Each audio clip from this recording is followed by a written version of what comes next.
Hi friends, Suma Linesh കിച്ചൺസിലേക്ക് എല്ലാവർക്കും സ്വാഗതം. ഞാനിന്നിവിടെ നെല്ലിക്കയും ബീട്രൂട്ടും ഉപയോഗിച്ച് ആസവും എങ്ങനെ തയ്യാറാക്കാമെന്ന് കാണിച്ചു തരാം. ഇഷ്ടപ്പെട്ടാൽ ഒന്ന് ലൈക്ക് ചെയ്യാനും സബ്സ്ക്രൈബ് ചെയ്യാനും മറക്കരുത്. അതിനായി ഒരു 1.5 കിലോ നെല്ലിക്ക എടുത്തിട്ടുണ്ട്.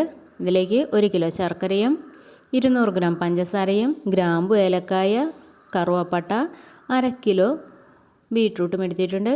ഇത് ജലാംശമില്ലാത്ത ഭരണിയിലേക്ക് ശർക്കരയും നെല്ലിക്കയും ബീട്രൂട്ടും ഓരോ ലെയറുകളായും ഇട്ട് കൊടുക്കാം. അവസാനം ഗ്രാമ്പു, ഏലക്കായ, കറുവപ്പട്ടയും ഇട്ട് പഞ്ചസാരയും ചേർത്ത് ഒരു ഉണങ്ങിയ തുണി ഉപയോഗിച്ച് ഇതൊന്ന് കെട്ടി വയ്ക്കാം. ഒരു 5 ദിവസത്തിന് ശേഷം നമുക്കിത് തുറന്ന് നോക്കാം. ഇനി ഇത് ഒന്ന് ഇളക്കിയിട്ട് കൊടുക്കാം.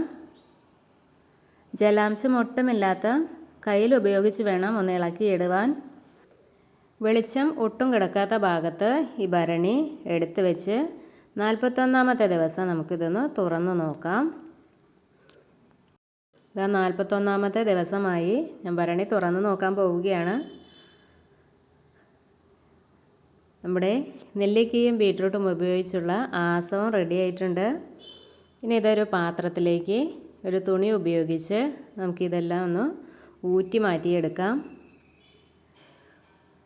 കുട്ടികൾക്ക് ഉണ്ടാക്കി കൊടുക്കാൻ പറ്റിയൊരു അടിപൊളി ആസവമാണ് കേട്ടോ.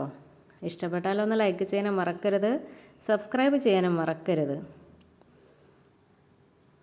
ഇതൊന്ന് ഊറ്റിയതിന് ശേഷം നമുക്ക് ഉണങ്ങിയ ചില്ലിൻ്റെ കുപ്പിയിലേക്ക് ഒഴിച്ചു കൊടുത്ത് ഒരു 2 ദിവസത്തിന് ശേഷം നമുക്കിത് ഉപയോഗിച്ച് തുടങ്ങാം.